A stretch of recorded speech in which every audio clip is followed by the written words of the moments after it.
Hello നമസ്കാരം, എല്ലാ കൂട്ടുകാർക്കും ലിച്ചാച്ചിലേക്ക് സ്വാഗതം. അപ്പോൾ ഈ വീഡിയോയിൽ A universe of atoms an atom in the universe എന്നുള്ള റിച്ചാർഡ് ഫെയ്ൻമാൻ്റെ ഒരു കവിതയാണ് നമുക്ക് ഡിസ്കസ് ചെയ്യാനായിട്ടുള്ളത്. അപ്പോൾ ഇതൊരു സയൻറ്റിഫിക് പോയിന്റ് ഓഫ് വ്യൂവിൽ നമ്മുടെ എവല്യൂഷനെ കുറിച്ച് അല്ലെങ്കിൽ ജീവികളുടെ പരിണാമത്തിനെ കുറിച്ച്, പരിണാമം എന്നുള്ളവർ എങ്ങനെയാണ് നമ്മുടെ ഒരു മൊത്തത്തിൽ ഒന്നും ഇല്ലാണ്ട് തരിശു പോലെ കിടന്നിരുന്ന ഈ ഒരു ഭൂമിയിൽ എങ്ങനെയാണ് ജീവൻ്റെ തുടുപ്പുകൾ ഉണ്ടായത്, പലതരത്തിലുള്ള ജീവികൾ ഉണ്ടായത് എന്നതിനെക്കുറിച്ചൊക്കെയുള്ള ഒരു കവിതയാണ് ഇത് എന്നുള്ളത് ആദ്യം ജസ്റ്റ് ഒന്ന് മനസ്സിലാക്കി വെക്കുക. യൂണിവേഴ്സിൻ്റെ ഫോർമേഷൻ എന്താണ് എന്നൊക്കെയാണ് ഇതിനകത്ത് അദ്ദേഹം മെയിനായിട്ടും പറയുന്നത്. അപ്പോൾ അദ്ദേഹം ഒരു അമേരിക്കൻ തിയററ്റിക്കൽ ഫിസിസ്റ്റാണ്. അതേപോലെ അദ്ദേഹത്തിന് നോബൽ പ്രൈസ് ഒക്കെ കിട്ടിയിട്ടുണ്ട് ഫിസിക്സിന്. അപ്പോൾ അദ്ദേഹത്തിനെ കുറിച്ചുള്ള ഇൻട്രൊഡക്ഷനൊക്കെ നമ്മുടെ ഫസ്റ്റ് സെക്ഷനകത്ത് കൊടുത്തിട്ടുണ്ട്. അപ്പോൾ അതൊക്കെ ഒന്ന് വായിച്ചു നോക്കുക. നമ്മൾ ആദ്യം പറഞ്ഞ ഒരു പോം മെയിനായിട്ടും ഫോക്കസ് ചെയ്യുന്നത് ഫോർമേഷൻ ഓഫ് ദ യൂണിവേഴ്സാണ്. യൂണിവേഴ്സിൻ്റെ ഫോർമേഷനിലാണ് മെയിനായിട്ടും ഇത് ഫോക്കസ് ചെയ്തിട്ടുള്ളത്. അപ്പോൾ അതിൽ എന്താ പറയുക, കടലിലത്തെ വേവ്സിനെ കുറിച്ച് പറയുന്നുണ്ട്. അതേപോലെ തന്നെ അതിൻ്റെ ആ ഒരു എന്താ പറയുക അതിൽ നിന്നുണ്ടാകുന്ന എനർജീനെ കുറിച്ച് പറയുന്നുണ്ട്. പിന്നെ സൂര്യൻ്റെ എനർജീനെ കുറിച്ച് പറയുന്നുണ്ട്. അപ്പോൾ ഇതിൻ്റെ ഒക്കെയും റിസൾട്ടായിട്ട് മോളിക്യൂൾസ് തമ്മിലുള്ള അല്ലെങ്കിൽ ആറ്റംസ് തമ്മിലുള്ള പ്രവർത്തനത്തിൻ്റെ ഫലമായിട്ട് ഒക്കെ പുതിയ തരത്തിലുള്ള ജീവകണങ്ങൾ ഉണ്ടാവുന്നു എന്നുള്ള രീതിക്കാണ് പറയുന്നത്. പിന്നെ എമർജൻസ് ഓഫ് ലൈഫ് എങ്ങനെയാണ് എമേർജ് ചെയ്ത് വന്നിട്ടുള്ള ജീവൻ ഇല്ലാതെ കടന്നിട്ടുണ്ടായിരുന്ന, ജീവൻ്റെ അംശം ഇല്ലാതെ കടന്നിട്ടുണ്ടായിരുന്ന യൂണിവേഴ്സിൽ എങ്ങനെയാണ് ജീവൻ ഉണ്ടായത് എന്നതിനെ കുറിച്ചൊക്കെയാണ്. പിന്നെ ഇതിനകത്ത് എന്താ പറയണമെന്ന് വെച്ച് കഴിഞ്ഞാൽ ഒരു കോൺഷ്യസ്നെസ് അല്ലെങ്കിൽ ക്യൂരിയോസിറ്റി ഒക്കെ എങ്ങനെയാണ് ഈ ലിവിങ് ബീങ്സിനകത്ത് വരുന്നത്. അതായത് മെയിനായിട്ടും വണ്ടർ ഓഫ് എക്സിസ്റ്റൻസ്, എങ്ങനെയാണ് ഞാനിങ്ങനെ നിലനിൽക്കുന്നത്, മനുഷ്യർ അല്ലെങ്കിൽ ജീവനുള്ള വസ്തുക്കളൊക്കെ എങ്ങനെ നിലനിൽക്കുന്നു എന്നതിനെ കുറിച്ചൊക്കെയുള്ള അദ്ദേഹത്തിൻ്റെ വണ്ടർ, അദ്ദേഹത്തിൻ്റെ ക്യൂരിയോസിറ്റിയൊക്കെ നമുക്ക് ഇതിനകത്ത് കാണാനായിട്ട് സാധിക്കുമെന്ന് അത് മനസ്സിലാക്കാം. അപ്പോൾ നമ്മളത് ഡീറ്റെയിൽ ആയിട്ടൊന്ന് നമ്മൾ നോക്കാനായിട്ട് പോവുകയാണ്. അപ്പോൾ നമുക്ക് നമ്മുടെ കവിതയിലോട്ട് പോകാം. I stand at the sea shore alone and start to think. ഈ ടൈറ്റിൽ നമുക്ക് ഡിസ്കസ് ചെയ്യാനുണ്ട്, പക്ഷേ അത് ഞാൻ ഈ ടെക്സ്റ്റിൽ തന്നെ നമ്മുടെ ഈ ലൈൻ വരുന്നുണ്ട്. അപ്പം ഞാനത് പറഞ്ഞുതരാം കേട്ടോ. I stand at the sea shore alone and start to think. ഞാൻ ആ ഒരു കടൽ തീരത്ത് ഇങ്ങനെ നിൽക്കുകയാണ്, എങ്ങനെയാണ് ഒറ്റയ്ക്കാണ്. ആൻഡ് സ്റ്റാർട്ട് ടു തിങ്ക്, എന്നിട്ട് അവിടെ നിന്നിട്ട് ഇങ്ങനെ ചിന്തിക്കാനായിട്ട് തുടങ്ങുകയാണ്. There are the rushing waves. അവിടെ ഒരുപാട് കടൽ തീരത്ത് നമ്മൾ നിൽക്കുമ്പോൾ എന്ത് കാണും, തിരമാലകൾ ഇങ്ങനെ ആഞ്ഞടിക്കുന്നതായിട്ട് നമുക്കിങ്ങനെ കാണാം അല്ലേ. മൗണ്ടെയിൻസ് ഓഫ് മോളിക്യൂൾസിൻ്റെ തന്മാത്രകളുടെയൊക്കെ മൗണ്ടെയിൻസ് ആണ് അത് അല്ലേ. ഒരുപാട് നമുക്കറിയാം, എന്തൊരു വസ്തു ആണെങ്കിലും അത് ഒരുപാട് ആറ്റംസ് ചേർന്ന് മോളിക്യൂൾസ് ചേർന്ന് അങ്ങനെയാണ് ഉണ്ടാകുന്നത്. അപ്പോൾ മൗണ്ടെയിൻസ് ഓഫ് മോളിക്യൂൾസ് ആണ്. Each stupidly minding it's own business. അപ്പോൾ ഓരോ തന്മാത്രയും ഓരോ വേവ്സും ഓരോ തന്മാത്രയും ആറ്റംസും ഒക്കെ ചേർന്നിട്ടാണ് ഈ വേവ്സ് ഉണ്ടാകുന്നത് അല്ലേ. അത്തരത്തിലുള്ള പല വേവ്സ് ചേർന്നിട്ടാണ് അല്ലെങ്കിൽ വാട്ടർ ചേർന്നിട്ടാണ് എന്തുണ്ടാകുന്നത്, ഈ പറയുന്നത് കടലുണ്ടാകുന്നത്. അതിൽ ഒരുപാട് പാർട്ടിക്കിൾസ് ഉണ്ട്, ഒരുപാട് എലമെൻറ്റ്സ്, അങ്ങനെ ഒരുപാട് സംഭവങ്ങളുണ്ട്. അത് നമുക്ക് അറിയാവുന്ന കാര്യമാണ്.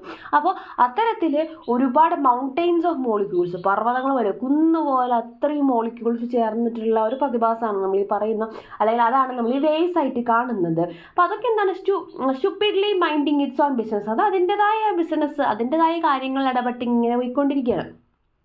പക്ഷെ അതൊരിക്കലും എന്തല്ല എന്നാണ് പറയണത്, അതായത് വലിയ കാര്യമായ ഗഗനമായ കാര്യമൊന്നും ചെയ്യുന്നില്ല. സ്റ്റുപ്പിഡ്ലി അത് എപ്പോഴും എന്താ വെച്ചാൽ അതിങ്ങനെ കരയിലോട്ട് ഇങ്ങനെ ആഞ്ഞടിച്ചുകൊണ്ടിരിക്കണം, വേറെ ഒന്നും ചെയ്യുന്നില്ല. Trillions apart yet forming white surf in unison. പക്ഷെ അവിടെ എന്തുകൂടെ സംഭവിക്കുന്നത്, ട്രില്യൻസ് അപ്പാർട്ട് എന്ന് പറഞ്ഞാൽ ഒത്തിരി ദൂരെ എന്ന് പറയില്ല, മില്യൻസ് ആൻഡ് മില്യൻസ് എന്നുള്ള മീനിങ് അല്ല. ഒത്തിരി ദൂരെ എന്ത് സംഭവിക്കുന്നു, വൈറ്റ് സർഫ് ഇങ്ങനെ പ്രൊഡ്യൂസ് ചെയ്യപ്പെടുന്നുണ്ട്. സർഫ് എന്ന് പറഞ്ഞിട്ടുണ്ടെങ്കിൽ പത, അങ്ങനെ നമുക്കറിയാം വെള്ളത്തിൽ ഇങ്ങനെ പത വരില്ല, ആ പതയാണ് ഉദ്ദേശിച്ചത്. വൈറ്റ് സർഫ് ഇൻ യൂണിസൺ എന്ന് പറഞ്ഞിട്ടുണ്ടെങ്കിൽ ഒന്നിച്ച് ആ ഒരു എന്താ പറയുക, ഒരേ രീതിയിൽ ഇങ്ങനെ ഒരേ ഫ്ലോയിൽ അല്ലെങ്കിൽ ഒരേ ടോണിൽ അല്ലെങ്കിൽ ഒരേ ഋതത്തിൽ അതിങ്ങനെ എന്ത് ചെയ്യുന്നുണ്ട്, നിറഞ്ഞ് പതഞ്ഞിങ്ങനെ വെള്ളം കരയിലോട്ട് അടിച്ചുകൊണ്ടിരിക്കുന്നുണ്ട്. ഏജസ് ഓൺ ഏജസ്, കാലങ്ങളായിട്ട്. Before any eyes could see, year after year, നമുക്ക് കാണാൻ നമ്മുടെ ഒരു കണ്ണിനും കാണാൻ സാധിക്കണേക്കാട്ടിലൊക്കെ മുന്നേ, അതായത് ജീവിവർഗം അല്ലെങ്കിൽ ജീവജാലങ്ങൾ ഉണ്ടാവുന്നതിൻ്റെ ഒക്കെ മുന്നത്തെ കാര്യം. ഇയർ ആഫ്റ്റർ ഇയർ, വർഷങ്ങൾ തോറും വർഷങ്ങൾ കഴിയുന്നതനുസരിച്ചിട്ട് thunderously pounding the shore as now, ഇപ്പോഴും അത് എന്ത് ചെയ്തുകൊണ്ടിരിക്കുക, വർഷങ്ങൾക്ക് മുന്നേ ഒരുപാട് കാലങ്ങൾക്ക് മുന്നേ, മനുഷ്യനും ജീവജാലങ്ങളും ഒക്കെ ഉണ്ടാവുന്നതിനും മുന്നേ, അതിനുശേഷം ഇപ്പോൾ ഒരുപാട് വർഷങ്ങൾക്ക് ശേഷം മനുഷ്യരാശി അല്ലെങ്കിൽ ജീവജാലങ്ങൾ ഉടലെടുത്തതിനും ഒരുപാട് വർഷങ്ങൾക്ക് ശേഷവും എന്ത് ചെയ്യുന്നു, ഇടിമുഴക്കം പോലെ തണ്ടറസ്ലി എന്ത് ചെയ്യുകയാണ്, ആ ഒരു ഷോറിലോട്ട് തീരത്തെ ഭാഗത്തേക്ക് ഇങ്ങനെ ഇപ്പോഴും ആ തിരമാലകൾ ആഞ്ഞടിച്ചുകൊണ്ടേയിരിക്കും. അതായത് കുറേ വർഷങ്ങളായിട്ട് നമുക്ക് കണക്കൂട്ടാൻ പോലും പറ്റാത്ത അത്രയും വർഷങ്ങളായിട്ട് നടന്നുകൊണ്ടിരിക്കുന്ന ഒരു പ്രോസസ്സാണ് ഈ പറയുന്ന തിരമാലകൾ ഇങ്ങനെ അടിച്ചുകൊണ്ടിരിക്കുന്നത് എന്നാണ് പറയണം. ഫോർ ഹൂം? ആർക്ക് വേണ്ടി തിരമാല ഇങ്ങനെ അടിച്ചുകൊണ്ടിരിക്കുന്നത്? അത് ഇത്രയും വർഷം ഒരു റെസ്റ്റും ഇല്ലാണ്ട്. For what? എന്തിനു വേണ്ടിയിട്ടാണ്? On a dead planet with no life to entertain. ഇത് ഫസ്റ്റ് വന്ന സമയത്ത് എന്തായിരുന്നു നമ്മുടെ ഭൂമിയുടെ അവസ്ഥ? ഒരു ഡെഡ് പ്ലാനറ്റ് ആയിരുന്നു, ജീവനില്ലാത്ത ഒരു പ്ലാനറ്റ് ആയിരുന്നു.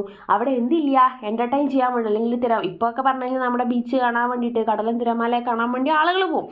പക്ഷേ അന്നൊന്നും എൻ്റർടൈൻ ചെയ്യാൻ വേണ്ടിയിട്ട് കടലും തിരമാലയ്ക്കൊന്നും ആരും ഉണ്ടായിരുന്നില്ല. മനുഷ്യന്മാരോ ജീവികളോ ഒന്നും ഉണ്ടായിരുന്നില്ല. അന്ന് മുതലേ എന്ത് ചെയ്യുന്നുണ്ട്? ഈ തിരമാലകൾ ഇപ്പം അടിക്കുന്ന പോലെ തന്നെ അന്നും അടിച്ചുകൊണ്ടേയിരിക്കുന്നുണ്ട്. Never a trust tortured by energy, wasted prodigiously by the sun, poured into the space. Never a trust, ഒരിക്കലും റെസ്റ്റ് എടുക്കണില്ല. അതിങ്ങനെ അതിൻ്റെ പണി ചെയ്തുകൊണ്ടേയിരിക്കുകയാണ്. അതാ പണി തിരമാല അടിച്ചുകൊണ്ടിരിക്കുക എന്നുള്ളത് അല്ലേ. Never a trust tortured by energy. ഏത് എനർജിയിലാണ് ടോർച്ചർ ചെയ്യപ്പെടുന്നത്? Wasted prodigiously by the sun, poured in the space. സ്പേസിലോട്ട്, അന്തരീക്ഷത്തിലേക്ക് ഇങ്ങനെ സണ്ണിൽ നിന്നും ഒരാവശ്യമില്ലാണ്ടെന്നല്ല, ഇങ്ങനെ ധാരാളമായിട്ട്. പ്രൊഡിഗസ്ലി എന്ന് വെച്ചിട്ടുണ്ടെങ്കിൽ അതിഗംഭീരമായിട്ട് അല്ലെങ്കിൽ വളരെ ലാവിഷായിട്ട്, ഒത്തിരി എന്നുള്ള രീതിയിൽ. അപ്പോൾ അത്തരത്തിൽ വളരെ ഗംഭീരമായിട്ട് അടിപൊളിയായിട്ട് എനർജി ഇങ്ങനെ പുറത്ത് വിടുന്നുണ്ട്. സൂര്യൻ ഇങ്ങനെ എനർജി പുറത്തോട്ട് സ്പേസിലോട്ട് വിട്ടുകൊണ്ടിരിക്കുന്നുണ്ട്. ആ ഒരു എനർജിയാൽ ടോർച്ചർ ചെയ്യപ്പെട്ടിട്ട് എന്നിരുന്നാലും ഇതുവരെ റെസ്റ്റ് ഒന്നും ചെയ്യാതെ കഷ്ടപ്പെട്ട് ഇപ്പോഴും അതാ ഒരു വർക്ക് ചെയ്തുകൊണ്ടേയിരിക്കുകയാണ്. A might makes the sea roar. അതേപോലെ എന്തൊരു ചെറിയ എമൗണ്ട്, മൈറ്റ് എന്ന് പറഞ്ഞാൽ നമുക്കറിയാം, നമ്മളിപ്പോൾ ഈ പറയുന്ന മോളിക്യൂളായാലും ആറ്റം, മൈറ്റ് എന്ന് പറഞ്ഞിട്ടുണ്ടെങ്കിൽ സ്മോൾ എമൗണ്ട്, ഒരു കുഞ്ഞ്, വളരെ ചെറിയ എന്നുള്ളൊരു മീനിങ്ങിലാണ് കേട്ടോ. മൈറ്റിലൊരു പാരസൈറ്റിൻ്റെ മീനിങ്ങും വരുന്നുണ്ട്. ഇവിടെ നമുക്കൊരു സ്മോൾ എമൗണ്ട് എന്നുള്ള മീനിങ് എടുക്കാം. അതായത് വളരെ ചെറിയ ഒരു മോളിക്യൂളിൻ്റെ വലുപ്പത്തിലുള്ള ഒരു സംഭവത്തിന് പോലും എന്ത് ചെയ്യാൻ സാധിക്കും? ആ ഒരു സീയിൽ ആ ഒരു റോർ ശബ്ദം ഉണ്ടാക്കാൻ, അല്ലെങ്കിൽ അതിൻ്റെ തിരമാലകൾക്ക് അത്രയും എനർജി കൊടുക്കാനായിട്ട് സാധിക്കും. അതായത് എത്ര ചെറിയ മോളിക്യൂളായാലും അതിന് അതിൻ്റേതായ സ്ഥാനമുണ്ട് എന്നാണ് ഉദ്ദേശിക്കുന്നത്. അതായത് ഈച്ച് മോളിക്യൂൾസ് ചേർന്നിട്ടാണ് അവിടെ എന്ത് ചെയ്യുന്നത്? ആ വേവ്സ് ആയാലും ഹോൾ സീ ആയാലും ഒക്കെ ഉണ്ടാവുന്നത് എന്നാണ് പറയണത്.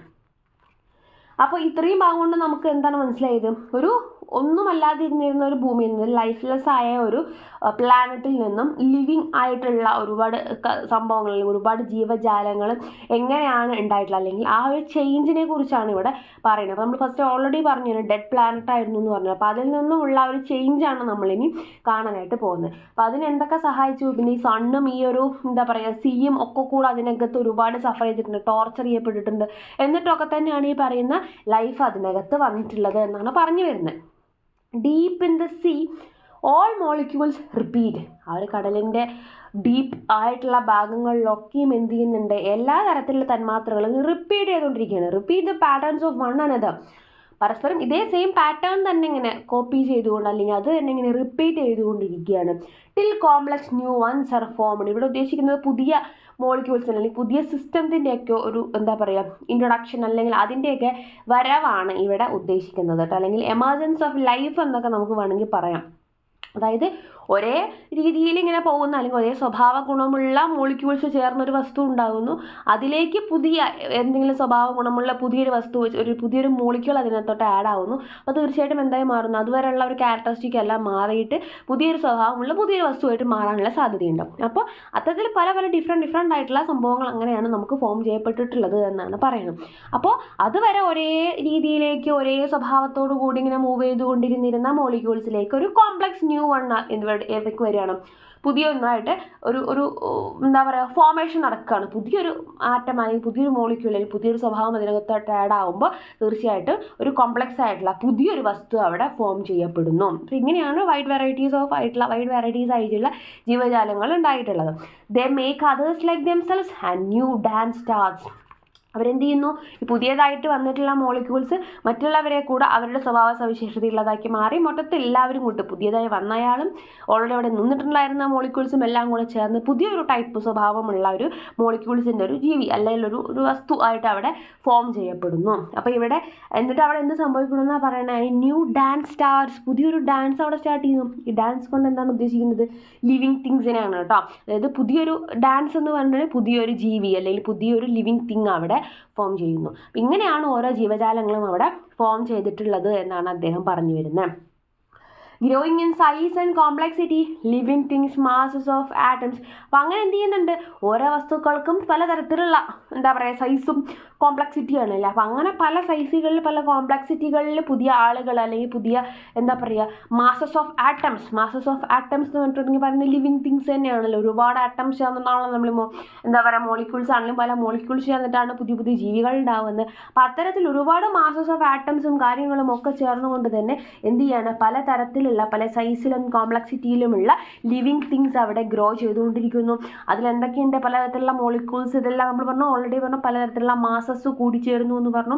അപ്പോൾ അതിലെന്തൊക്കെ സംഭവിക്കുന്നു, DNAs പ്രൊഡ്യൂസ്ഡ് ആവുന്നു, പ്രോട്ടീൻ പ്രൊഡ്യൂസ്ഡ് ആവുന്നു, dancing A pattern ever more intricate, അത്രയും സങ്കീർണമായിട്ടുള്ള പുതിയ പാറ്റേൺസ് വീണ്ടും ഉണ്ടാവുന്നു. DNAസിൽ കൂടെയും പ്രോട്ടീനിൽ കൂടെയൊക്കെ പലതരത്തിലുള്ള ചേഞ്ചസ് ഉള്ള ഐഡൻറ്റിക്കൽ അല്ലാത്ത ചേഞ്ചസ് ഉള്ള ജീവജാലങ്ങൾ ഉണ്ടാവുന്നു. അതൊക്കെ അത്രയും ഇൻട്രിക്കേറ്റ് ആയിട്ടുള്ള സങ്കീർണമായിട്ടുള്ള കാര്യമാണ് എന്നാണ് പറയുന്നത്. Out of the cradle. അപ്പോൾ ഇത്രയും പറഞ്ഞ ഈ ഒരു സെക്ഷനകത്ത് ഈ ഒരു ലാസ്റ്റ് 2 സ്റ്റാൻസയിൽ എന്താണ് പറഞ്ഞിട്ടുണ്ടായിരുന്നത്, എമർജൻസ് ഓഫ് ലൈഫിനെ കുറിച്ചാണ് അല്ലേ. ഫസ്റ്റ് നമ്മൾ ആ ഡെഡ് പ്ലാനറ്റിനെ കുറിച്ച് പറഞ്ഞു, പിന്നെ നമ്മൾ എന്ത് പറഞ്ഞു എമർജൻസ് ഓഫ് ലൈഫാണ് ഈ ഒരു 2 സ്റ്റാൻസയിലകത്ത് നമ്മൾ പറഞ്ഞിട്ടുണ്ടായിരുന്നു. അപ്പോൾ ഈ അടുത്ത സ്റ്റാൻസയിൽ എന്താ പറയുന്നത് നോക്കാം. ഔട്ട് ഓഫ് ദ ക്രാഡിൽ എന്ന് പറഞ്ഞാൽ എന്താ തൊട്ടിൽ അല്ലേ. On to dry land here it is standing. അങ്ങനെ ഫസ്റ്റ് എന്തായിരുന്നു, എല്ലാം ഒരു ഡ്രൈ ലാൻഡായിരുന്നു, ഉണങ്ങി വരണ്ട് ജീവനൊന്നും ഇല്ലാതെ കിടന്നിരുന്ന ഒരു ലാൻഡ്. അതിൻ്റെ ക്രാഡിലേക്ക് മടിത്തട്ടിലേക്ക് അല്ലെങ്കിൽ തൊട്ടിലേക്ക് എന്ത് വീഴുകയാണ്, ഹിയർ ഇറ്റ് ഈസ് സ്റ്റാൻഡിങ്. ആ ഒരു ജീവജാലങ്ങൾ അങ്ങനത്തെ തരത്തിൽ മോളിക്യൂൾസും ആറ്റംസും ഒക്കെ ചേർന്നുണ്ടായിട്ടുള്ള പുതിയ ജീവജാലങ്ങൾ, ഡാൻസ് ചെയ്തുകൊണ്ടിരിക്കുന്ന പുതിയ ജീവജാലങ്ങൾ എന്ത് ചെയ്യാണ്, ആ ഒരു ഉണങ്ങി വരേണ്ട ഭൂമിയുടെ മടിത്തട്ടിലോട്ട് ചെന്ന് വീഴാണ്.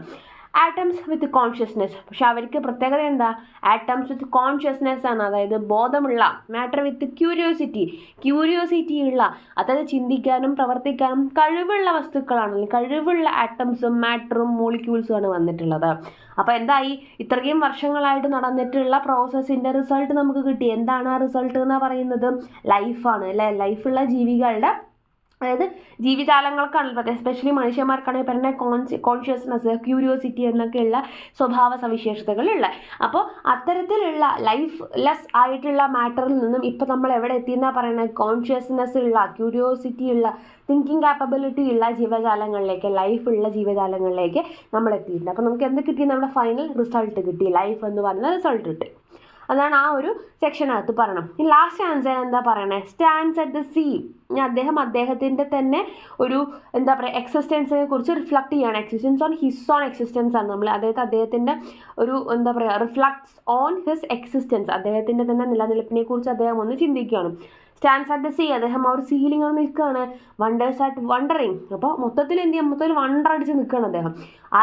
എ യൂണിവേഴ്സ് ഓഫ് ആറ്റംസ്, ഇവിടെയാണ് നമ്മൾ ടൈറ്റിൽ വരുന്നത്. ഞാൻ പറഞ്ഞു അതിൻ്റെ മീനിങ് ഞാൻ പറഞ്ഞു തരാം. A universe of atoms. ഞാനെന്ന് പറയുന്നത് എന്താണ്, ഒരു ആറ്റങ്ങളുടെ യൂണിവേഴ്സാണ്. നമുക്കറിയാം യൂണിവേഴ്സ് എന്ന പ്രപഞ്ചം അത്രയും വൈഡായിട്ടുള്ള കാര്യമാണ്. അപ്പം എൻ്റെ ഈ ഒരു ശരീരം എന്ന് പറയുന്നത് അതിനകത്ത് ഒരു യൂണിവേഴ്സിലുള്ള അത്രയും ആറ്റംസ് ഉണ്ട്. നമുക്ക് നമ്മുടെ ബോഡിയിൽ എത്രത്തോളം ആറ്റംസ് ഉണ്ടെന്ന് നമുക്ക് ഊഹിക്കാൻ പോലും പറ്റില്ല. അപ്പോൾ അത്രയും ആറ്റംസ് ചേർന്നുള്ള, അത്രയും ആറ്റംസിൻ്റെ ഒരു യൂണിവേഴ്സാണ് ഞാൻ എന്നാണ് അദ്ദേഹം സ്വയം പറയുന്നത് ഫസ്റ്റ്.